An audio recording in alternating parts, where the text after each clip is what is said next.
Hello. This is the first of a series of videos around goal writing. Today's session is about the present level statement. So I've opened a test IEP here and I will show you, here we go, where the present level of performance is going to go.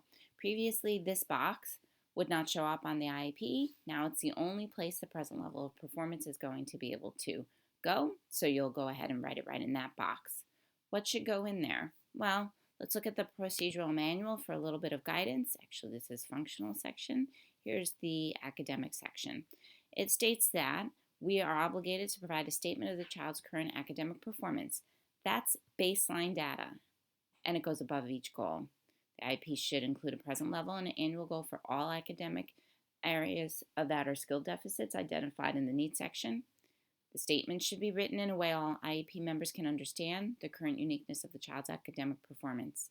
Importantly, this should not include specific levels of programs and curriculum, as not all IEP team members will have a foundational knowledge of the program being used and its unique leveling. So your statement needs to be specific to the skill deficit that's going to improve with your goal. The blue box states that every IEP needs to have an academic present level of performance. If the student doesn't have academic needs, then you will simply write in that box, the child is academically commensurate with his or her peers.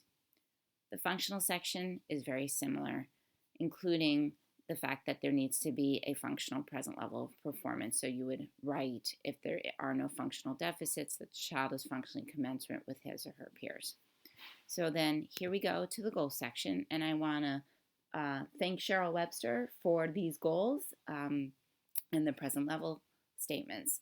They're really great examples of how to write present levels that are straightforward, direct, and data driven. So the student's goal was determined to be that she was going to determine the main idea of a text and provide evidence from the text to support her claim in 7 out of 10 opportunities on 3 consecutive sessions or tasks. The team or the teacher may have decided that this was an important and rigorous goal for this student to achieve in a year. The teacher's going to know that because she'll have baseline data, and in this case, the baseline data said that she was able to determine the main idea of a text in 8 out of 10 opportunities, but only was able to provide text evidence to support her claim in 5 out of 10 opportunities. So that's the jumping off point to say that this is a reasonable goal for her to achieve in a year. It sounds like she's expecting more opportunities and more skill sets in providing text evidence, even though she was a little bit stronger in identifying the main idea of the text, so that both of these things will come together. Here's another example. In this goal, the student's currently able to use context clues to predict the meaning of unknown words with 60% accuracy. Knew that heading in. So at the IEP meeting, it's really easy to say. So I suggest an appropriate goal for her is that she's going to determine the meaning of unknown words and phrases as they're used in context, including figurative language, which is even more difficult, in 8 out of 10 opportunities. That's it.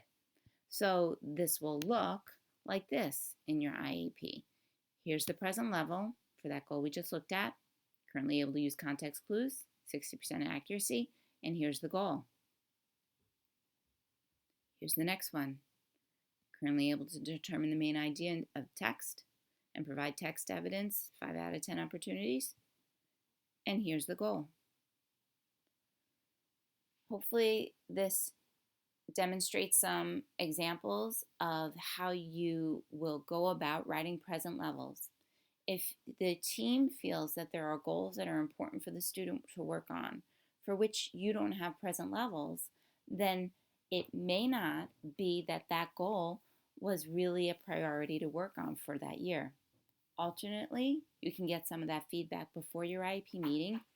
Gather the baseline data of the student's abilities in that goal area before you go to the IEP meeting so that the team can have the conversation of, well, this is where she's functioning now.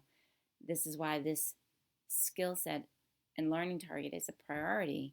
and this is where it's reasonable to expect the student to achieve in a year. If you have any questions, please feel free to reach out to John or myself. Thank you. Take care.